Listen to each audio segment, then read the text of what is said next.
But the world of scanning isn't all about documentation and GIF files for online sellers. It can also be used for some of the more cultured things in life. For example, the Pushkin Museum of Fine Art in Moscow is in the process of digitizing many of its most treasured works.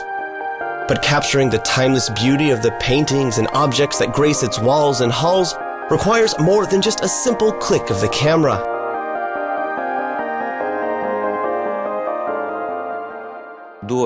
Until the mid-2000s, wide slides were primarily used, which required ample lighting.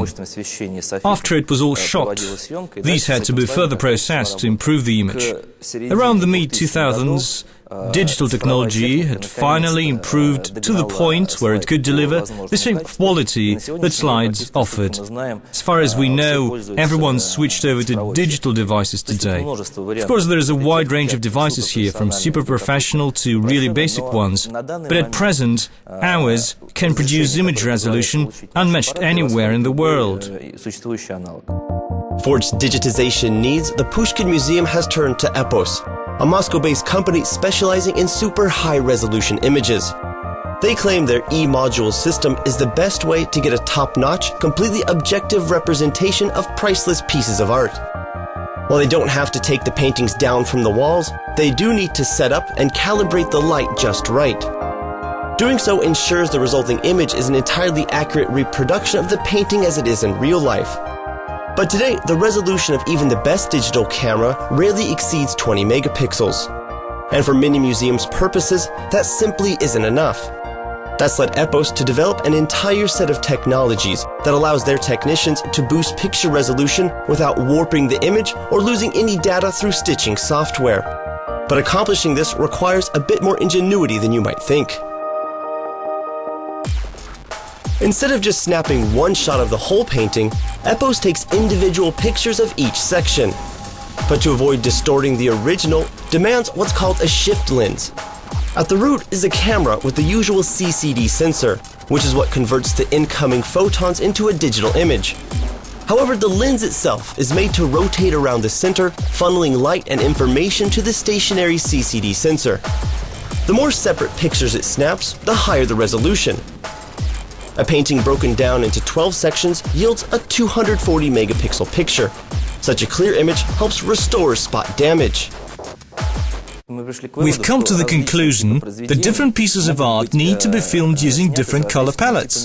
Typically, this consists of 256 color fields, but this may be insufficient, for example, when we work with complex pieces of art, like this one by Canaletto. In such cases, we use extended palettes with up to 1500 color fields, which are hand-picked for the particular piece we are shooting, to ensure that we get the best possible match for all color shades. The resultant images are so precise in terms of detail and color that they can serve as the master print against which future potential fakes could be compared.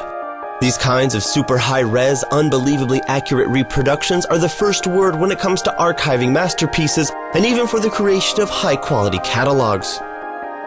While two-dimensional scanning methods do the job for paintings and pictures like these, they only give us one side of the story when we talk about 3D objects. That means all kinds of additional information is hiding just out of sight. In places like the Feropontiv Monastery, EPOS's technology ensures that no detail is left behind. The aging interiors of this beautiful example of medieval Russian art has been filmed and put on display for all to see and treasure.